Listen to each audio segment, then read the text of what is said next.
here we had the email that we brought up on the news at the time. And essentially, we wrote to ask a question: why did the BBC, with all of its £5 billion funding, not report hundreds of thousands of people protesting against COVID lockdown in London on Saturday, the 24th of April?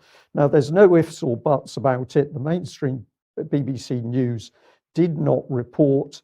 I think one of the minor BBC radio stations did make some reference to the people in central London, but overall the BBC simply did not report the hundreds of thousands of people with concerns, of very real concerns about lockdown and vaccines.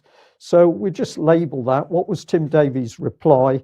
Well, it was a deafening silence until the UK column followed up. We sent him another email, which we'll read out. Dear Tim, I'm sorry that you've not had the courtesy to reply to my email. Hundreds of thousands of people marched in London because the government, and by default the BBC, is not telling the public the truth over COVID and COVID vaccine adverse effects. A recent BBC headline claimed that the key adverse effects were simply a sore arm and or a headache. Contrary to your grossly misleading headline, the official data is here. And what we did is we pointed him directly at the MHRA statistics. The total as per the 16th of April 2021, which was adverse effects for AstraZeneca, 5.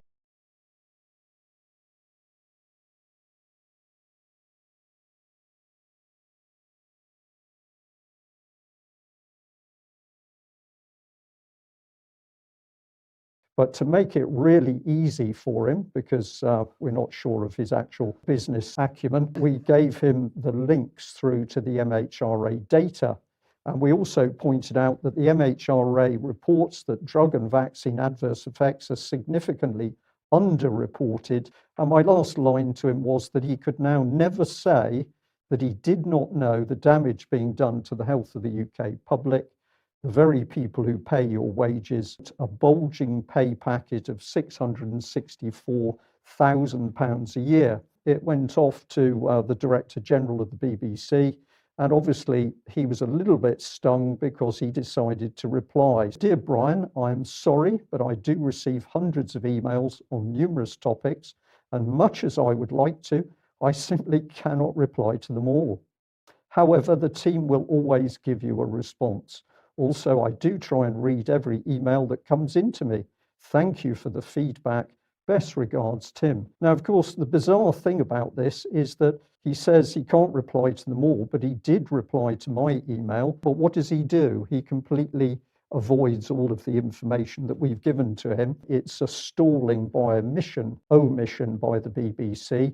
And the biggest laugh for this email was this line here: the team will always give you a response, because, well, they simply haven't given us a response. So more confirmation that the BBC is a highly duplicitous organisation and simply lies when you ask it difficult questions. How does the BBC prefer to deal with you?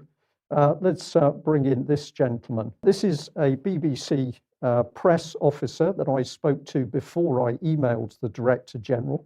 I had a very frustrating conversation where this BBC press officer either couldn't or wouldn't tell me why the BBC did not report a demonstration of several 100,000 people. And in the end, we ended the phone call. And I was quite shocked to discover this is a trainee press officer. So he's done a year with the BBC, he's done 8 months in post. And suddenly I understood why he was acting like he did, because clearly he'd been told to say nothing to me. He was embarrassed. He was very young. So some of his responses were not quite right.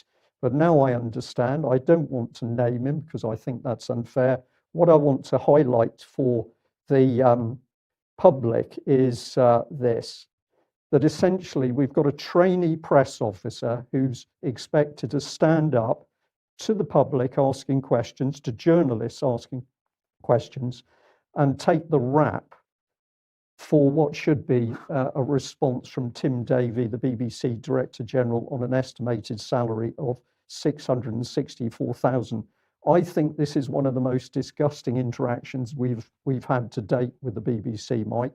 And I'd like to encourage each and every one of the several 100,000 people who protested in London that they decide to withhold their TV licenses, because I think 300,000 people, maybe more, doing that would wipe the smile off this man's face. So Tim Davie, I think we've got to say, is completely unfit for purpose.